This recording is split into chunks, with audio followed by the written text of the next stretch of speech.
Ladies and gentlemen, welcome and thank you for joining today's conference. Please note that all participant lines will be muted until the Q&A portion of the call. We'll provide with instructions on how to ask a verbal question at that time. You are welcome to submit written questions during the presentation, and these will be addressed during Q&A.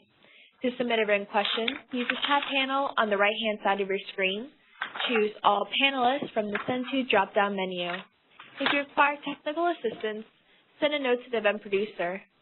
With that, I'll turn the call over to Office of Capital Access, Office of Credit Risk Management, and Office of Financial Assistance. Please go ahead. Good afternoon, everyone. Thank you for joining us on this webinar.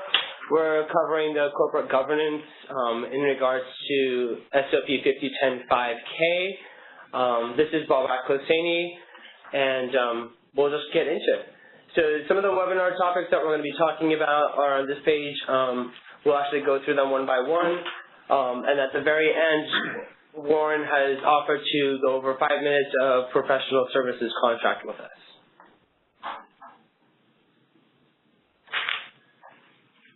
So in regards to the OCA news, these are, so basically the SOP 50105K has been in effect as of April 1st, 2019, and applies to all applications that were received by SBA on or after April 1st, 2019. So anything that was received prior to April 1st follows the previous SOP, and then, of course, as of April 1st, all rules and regulations will be in effect for 50105K. The updates to ETRN are now in place.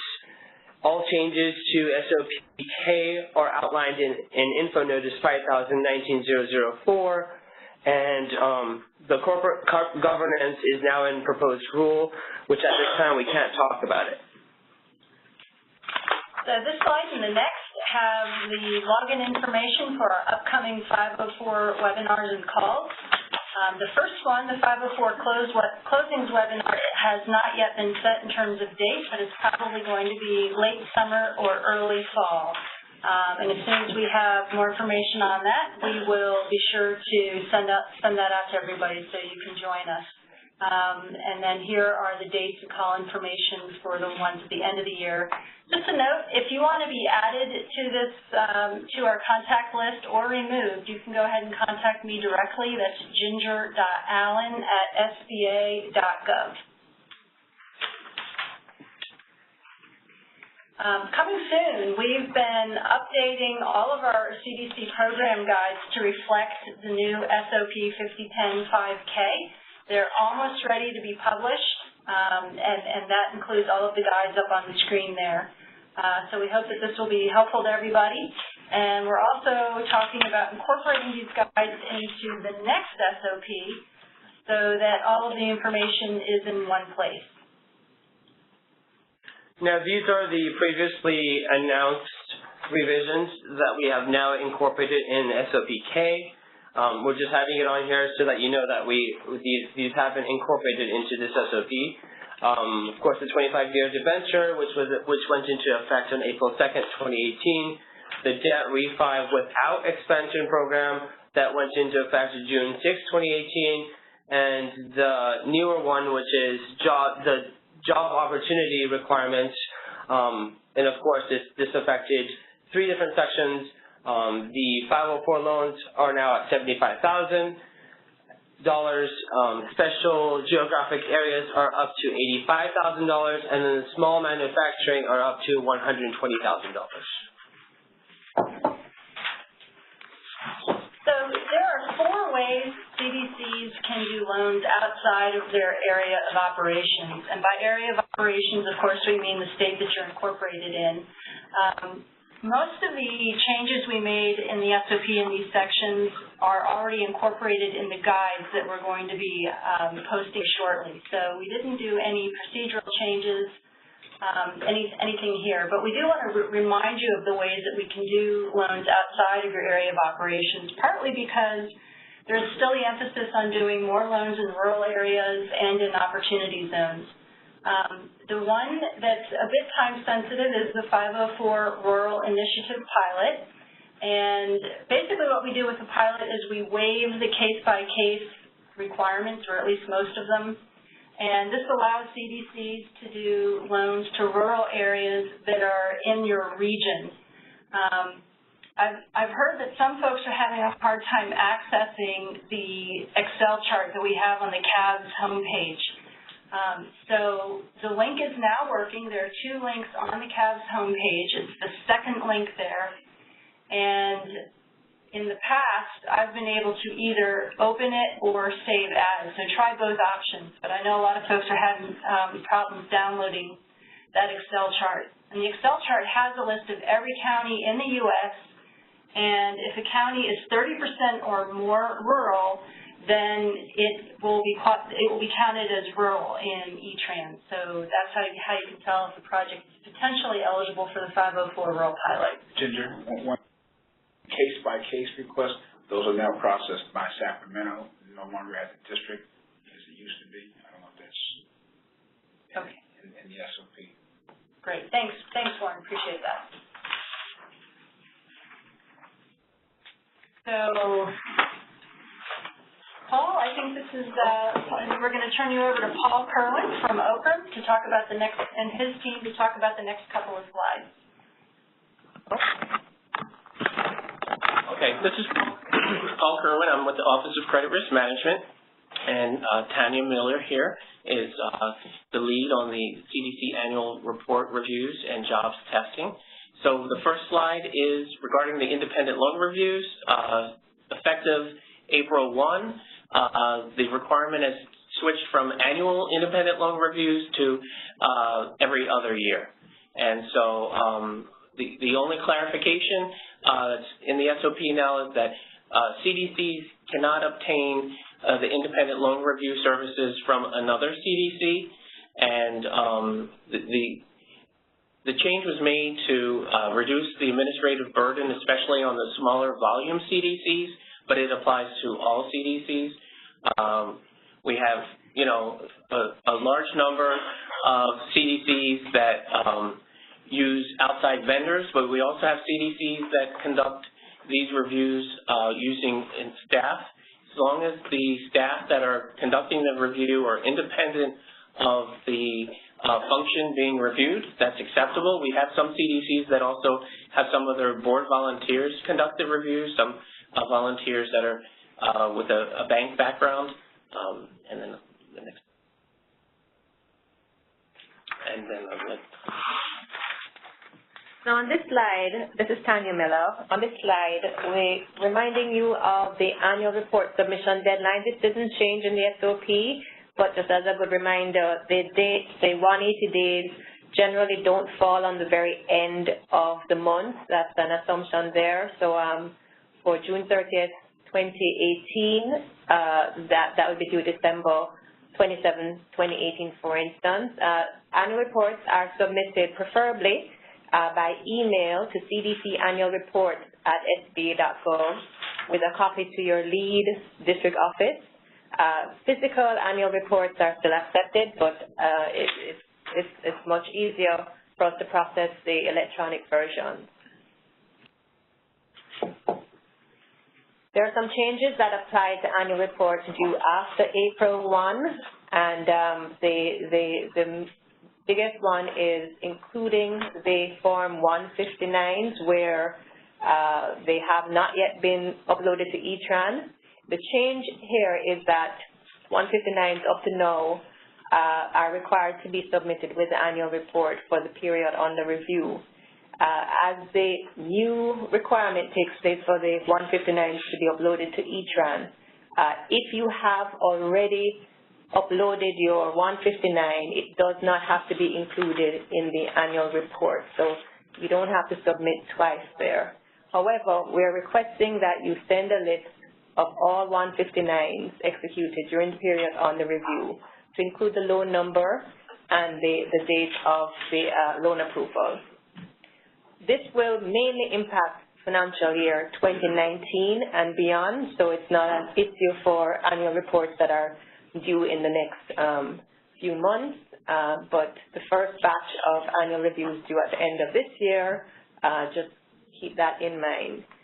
Just as a reminder, Form 1099 may not be used in lieu of Form 159 when a Form 159 is required. So agents that are being paid a referral fee or doing work on behalf of the CDCs as an agent, they must be recorded on Form 159. For job reporting, there are really no changes for the requirements for reporting. However, we are increasing the focus on reporting on a full-time equivalent basis. This is a requirement in the current annual report guide as well as the job reporting guide previously published. If a borrower reports part-time hours, it should be on a full-time equivalent basis based on a few of these calculations: 8 hours per day, 40 hours per week, and certainly there's an example there that shows how you would convert seasonal employees. There are some questions that have come up on the chat. Will we get training on the new updates to E-Tran, including the 159 report uploading? Prior policy required lenders to submit a COSM directly, and it trails off. So we will work with, this is Paul Kerwin, we'll work with Ginger in her office to try to schedule something. That would be Steve Petrosky's office that is putting that E-Tran system together. So maybe in the next 504 Connect call, we can have that. And I just want to jump in also and just stress that we did notice that on some of these job reports, the CDCs were doing the crosswalk from the number of jobs reported as part-time and just assuming 2 part-time jobs equal 1 full-time, and that's not going to work. That we got criticized by the General Accountability Office GAO report in 2014 for not getting documentation of jobs from the borrower. So we can't just assume that 2 part-time jobs equal 1 full-time. I understand that a lot of CDCs use the software program, Ventures, and that's set up, and it does have the disclaimer regarding, you know, full-time equivalent is 8 hours a day or 40 hours a week. But some CDCs, I think, have modified that and just added a part-time listing. So please don't ask the borrowers for just the number of part-time employees. We need them to tell us the number of full-time equivalents. That has to come from the borrower. Thanks, Paul. I also want to address the first question we got here, which is, can this recorded presentation be provided to attendees? Yes, we always provide a link. It takes about a week for us to get the link to each webinar, but then we send out another email to everyone on our list with a link to the recording, at which time we'll also re-include the attachment. So it will have the slide deck for today's presentation as well as the handout that Warren will be talking about later on. Please send us your questions in the chat box, by the way. So the last point on the job reporting slide is that although the job opportunity requirement, which changed to $75,000 per job created or retained, takes effect on an annual reporting basis, that really will not impact the reporting until December 2020, the first batch of reports due by December 2020, which is a 2-year anniversary of loans dispersed on or after that became effective November 2, 2018. Some changes regarding the actual loan file that the CDC must retain. So in regards to 912 form or SBA character determination, so that's basically the documentation that you provide to SBA along with the 912 must be retained in the loan file for the life of the loan. Of course, within 30 days after the debenture funds, the CDC has 30 days within that, of course, to submit the 504 debenture closing checklist to SBA. Next slide.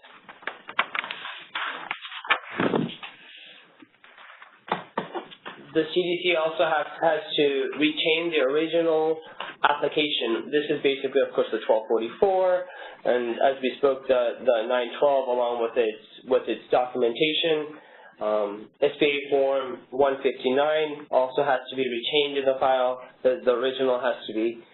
CDC must retain the original SBA 1081s for all loan committee members in the file, in the CDC's file. So, of course, this is not in regards to the loan files. This is the CDC's own files. So if you have any 1081s, those have to be retained in the file, in the CDC's own records. The CDC, for anything else, scanned copies are fine. I think we've got a question.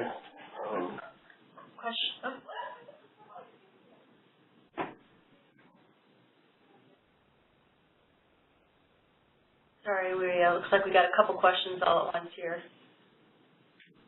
First one is, if the CDC has been called out for not adequately documenting jobs in 2017 due to a jobs audit, will they be called out again when the annual report for that same year is reviewed?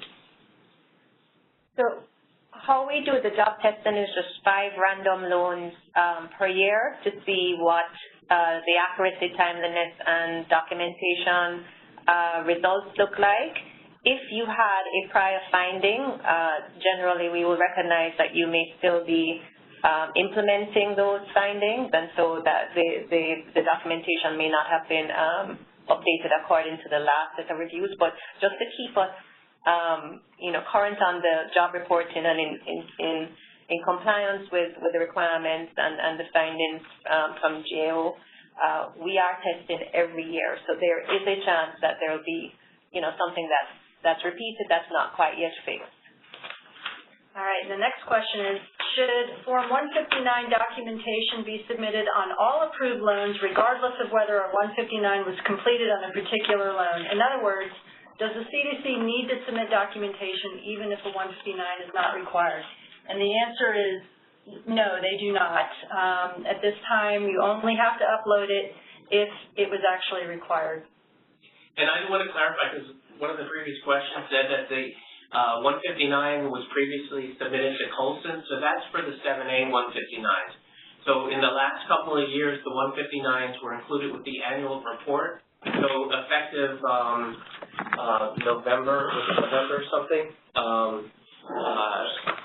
November 2nd, whatever the date was that the 159 had to be uploaded into E-Tran. You can either, for the 2018 or 2019, I should say, annual reports, submit all the 159s into E-Tran, or submit the ones that are effective to that date into E-Tran and the other ones paper copied with the annual report. That'll just be an exception for the annual reports that come within 12 months of that policy change. Shun, maybe you would like to answer the next one. The question is a digital copy of the 124, I think they mean 1244, and the 912 considered an original? Yes, it is. So originals, because some are digital signatures. Oh, digital signatures that are in compliance with Appendix 8? Yeah, because some of them are just automatically just digital, period. You get it that way, nothing's printed out. Okay, and then the next question is, for rural determination on a county that is classified as urban, but the specific location is rural, do we need to send a request to SLPC ahead of the application or as part of the application? So we've refined the process for I assume you're talking about for the rural pilot program, and we have refined the process since we first announced it. The process now is you can go to CABS and download the Excel spreadsheet that I referenced earlier and find the county that the project's located in. And the Excel spreadsheet will have a percentage indicating what percent of the county is rural. So 30% or more rural is eligible for the 504 rural pilot program, assuming the other eligibility criteria are met. So if that didn't answer your question, please write me another question below. Just one clarification. In regards to Form 1244 and 912 on the signatures, on the digital signatures, we'll have to get back to you on that one. Please hold off on that. So we'll get back to that question, or the response for that. Okay. Where can we access a copy of the file retention guidelines for scanned copies? I think we're going to be getting to, yeah, it's in the SOP, and we're actually talking about it in the slide that's up on the screen here. Let's see if I can get the exact chapter and reference.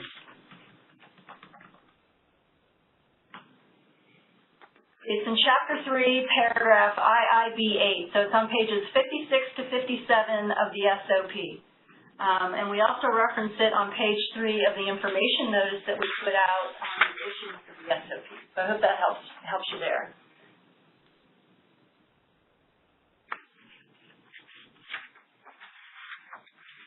The next question is, what's the rationale for needing to keep a hard copy with wet signature of the 1244? Well, we're actually making it a little easier because we took away some of the documents that we had formerly required that you have on hand. So now we're just making a specific list of what you have to have on hand. And the 1244 is one of the documents that requires an original wet signature.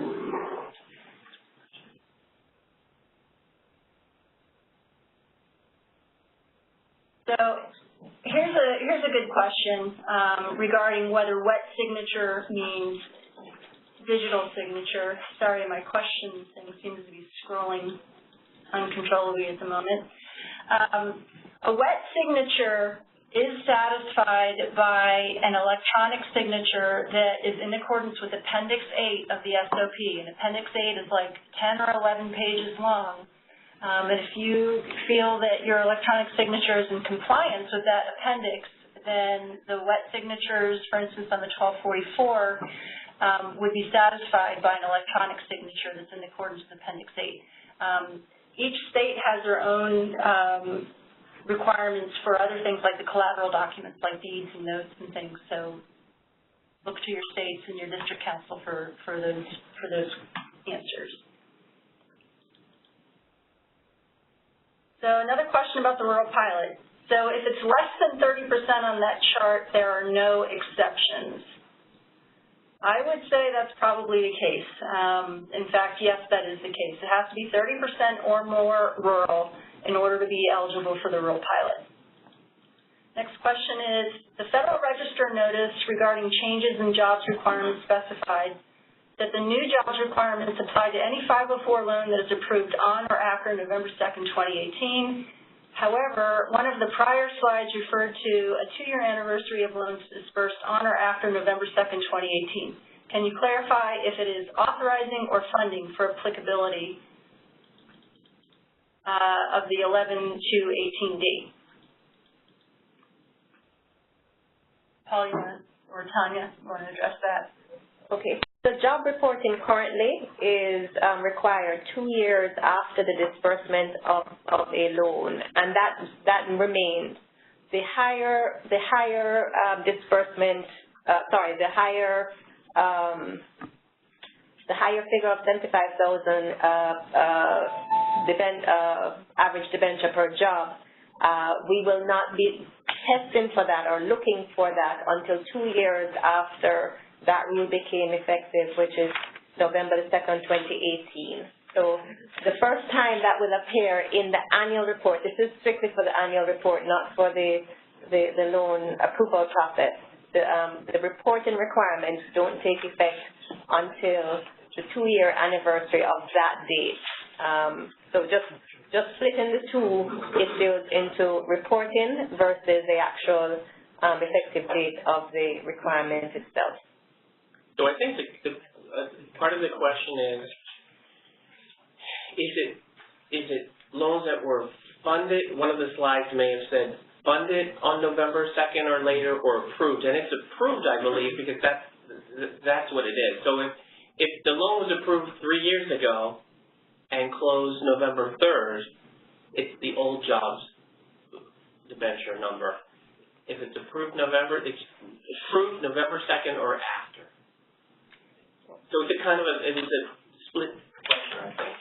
And Paul, this is sort of a similar question. The question is, Paul, with regards to the CDC's annual independent loan review going to every 2 years, how does SBA determine the timeline for CDCs? Is it 2 years from the last report date submitted to SBA? Yes, so it's 2 years since the last review. So if you conducted a review in July of 2018, we'd expect to see a review completed by July of 2020. Okay, another question about signatures. The question is a scanned signature the same as a wet signature? And the answer is no.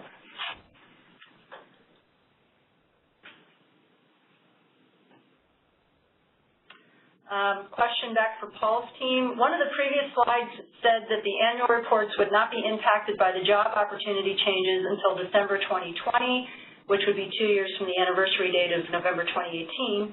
Does this mean that our portfolio average will reflect a $65 million minimum until then?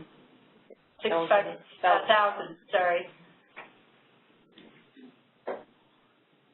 The job opportunity.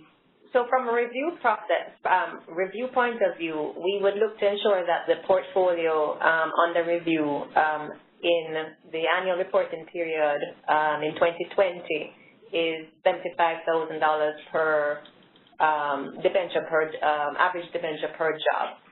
Until then, we're looking at the $65,000 as it comes into as that reporting comes into effect. Yes.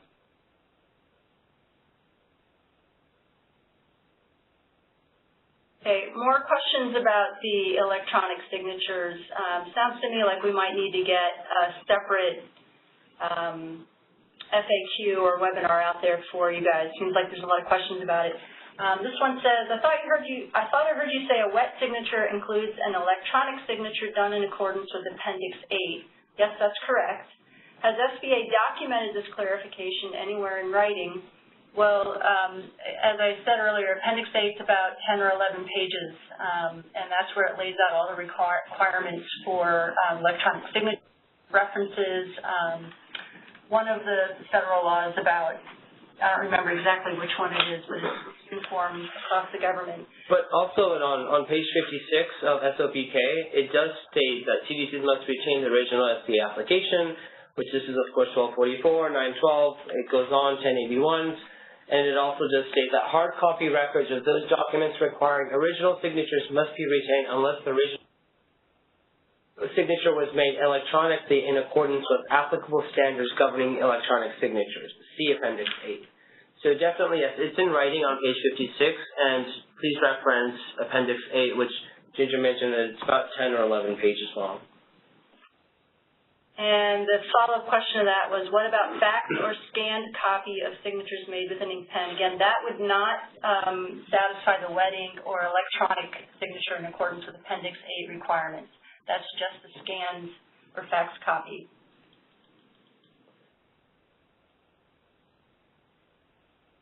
So the next question is about 1081s. It says we only have scanned copies of Form 1081s for existing loan committee members. Do we need to go back and obtain 1081s with original signatures to keep on file?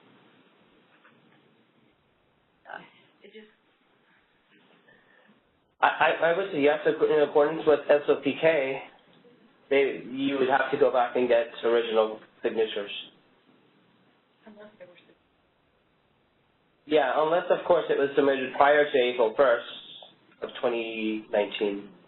Or they answered yes to questions 10 or 11 and it was submitted to SBA, in which case we would have a copy there. But you'd still want to keep something in your loan file or in your CDC's file on those folks for any reviews you get.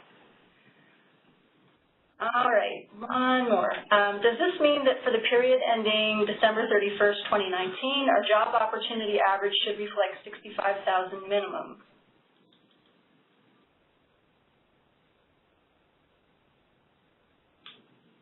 Yeah, the short answer is yes. It really depends on how your portfolio. We're going to be checking for $65,000 from the annual report review point of view. In terms of your loan approvals and those requirements, That's not what we're talking about here. So the annual report, we would not be checking we would not expect to see higher than that minimum in the annual report until December 2020 to be in compliance. All right, one more question about the 504 rural pilot. It says, can the determination of a rural business be made using USDA's rural database? If not, can you please resend the SBA rural spreadsheet for counties? So the answer is no, we're not using the USDA's webpage to determine whether a project is rural. And the Excel spreadsheet that I've referenced is on the CAVS homepage, and we're looking up the exact web address for you right now. It's a publicly accessible website, so you can just go right on there. And the address is caweb.sba.gov. So again, that's CAWEB as in Bravo, .sba.gov. And the second link is the one that you want to use. It's right in the main screen there, the one that says www.census.gov /geo/doc/reference, etc. So that's where you can get the spreadsheet. Let me know if you have any issues, and I'll be happy to email it to you. Just contact me at ginger.allen@sba.gov. All right, let's go on to the next slide here. Good afternoon. Changes that require prior written approval by the Director of Financial Assistance, Office of Financial Assistance. Any changes in the CDC's legal structure, clarify that changes in the CDC's legal structure may require a new application. Any changes in management, compensated officers, or CDC professional staff, including contractors, require prior approval by submitting their 1081 and fingerprint cards and getting notice of clearance.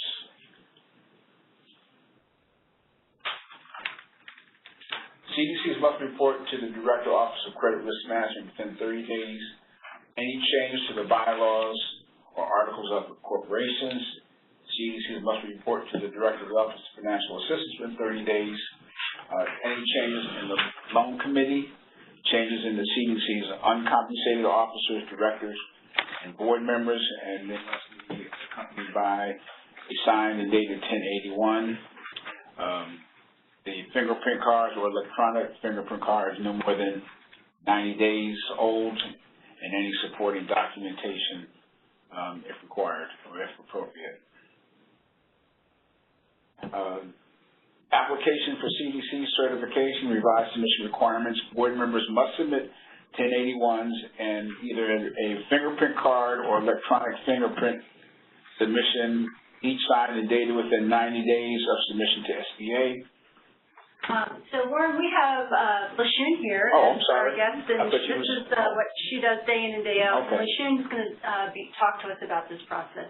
Go ahead, LaShun, thanks. So as Warren was saying, all board members must submit a 1081 form with the fingerprint card. So it's either going to be the paper 258, FD 258, or electronic fingerprint. The 1081s must be signed within the 90-day time frame, else we're not able to process it until we get that. If you have a loan committee member that is not serving on the board who doesn't answer who answers yes to question 10A, 10B, or 10C, 11A, and or 11B, then they also have to submit a 1080 form with the fingerprint cards to whether the electronic or the paper copy. If the loan committee member signs no, then they don't have to provide us with the 1081, but the CDC must keep that file on copy for them. So if the SBA asks for it, they have to provide it. Anybody who is on a professional service contract and CDC staff, they all must provide a 1081 signed within the 90 days along with the fingerprint. Again, without the signed 1081 within the 90-day process, we're not able to process those packages at all.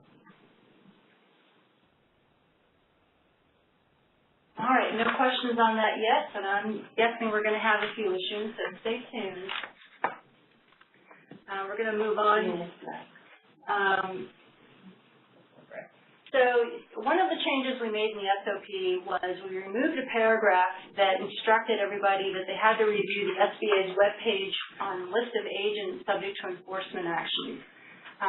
However, the paragraph that's immediately preceding it is still in there, and that instructs CDCs to check the system for award management, which is am.gov, for agents and employees to make sure that they haven't been debarred or otherwise blocked from working with SBA. Second change that we made was we revised our guidance for statements of no objection. That's also known as the Standards of Conduct Approval process. One of the things that we added here was that we created a new email box, and that email box is SNO-memos@SBA.gov. Obviously, SNO stands for State Objection. And we've also added guidance that CDCs must receive written clearance from SBA before they submit their application to SLPC or before they process under the delegated authority.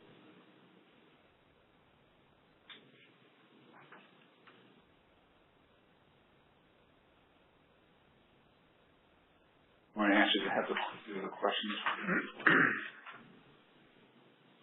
So let's see. We have a question here. Oh, sorry, the screen keeps jumping around each time we get a new answer here.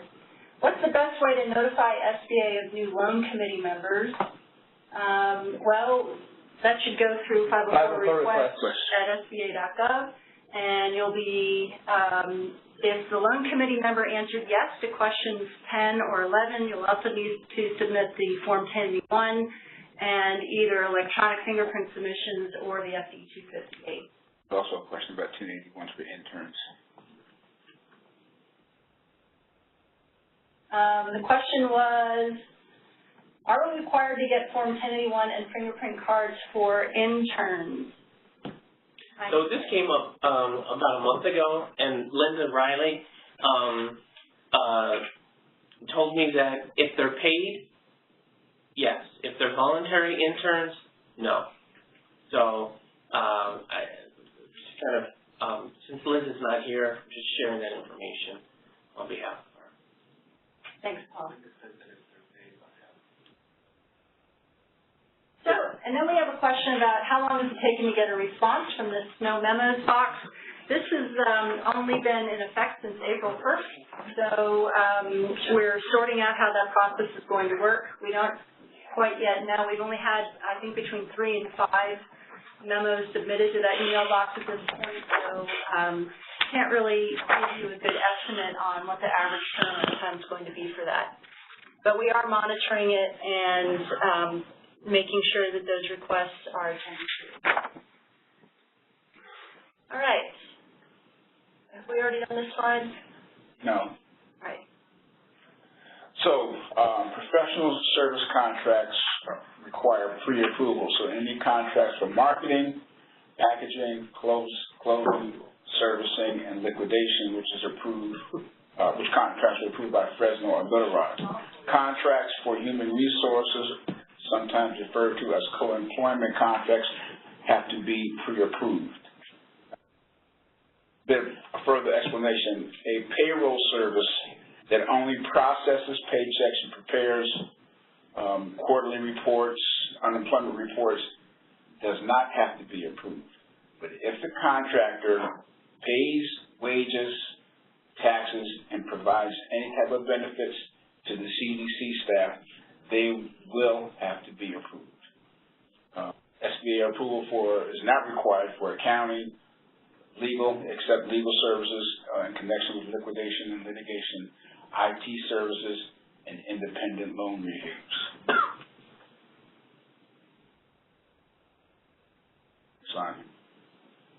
Among other things, all professional services contract must be pre-approved by the Director's Office of Financial Assistance, must be accompanied by a standalone board of directors resolution, not board minutes. It's not evidence any actual apparent conflict of interest or self-dealing, and include a justification from the CDC's board stating why the contract is needed.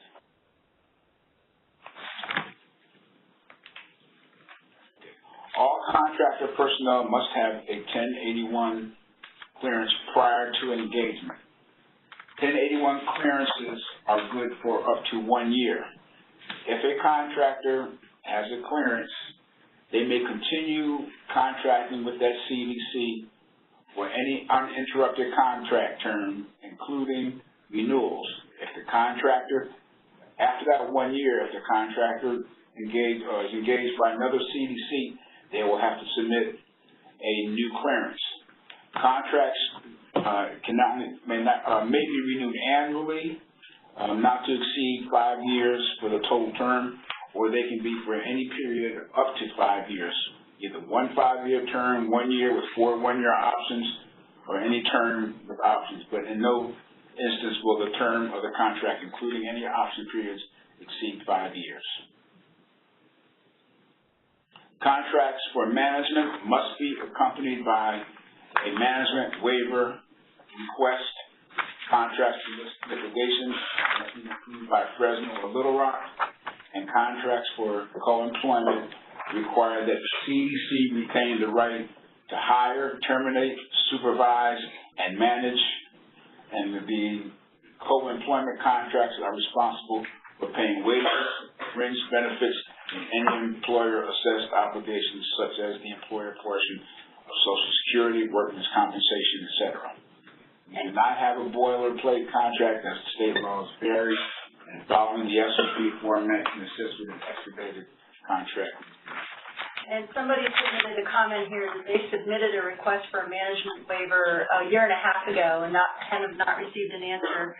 I'd say please resubmit it. Make sure that you're sending it to the correct email address, because I know that we're responding to everything we receive.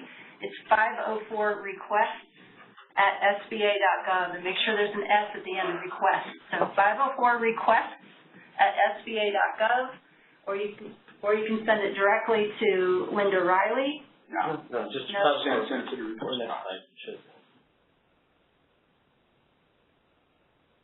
Annual reports and independent loan reviews, CDC annual reports at SBA.gov, Form 912s, 1081s, and for contracts, 504 requests at SBA.gov. And if you have any questions regarding a contract, you can contact me, 202-205-7534, or at. But as Ginger mentioned, all contracts, if you have any 1081s that you have questions on for the loan committees, definitely send everything to 504requests@sba.gov. Can I just let them know about.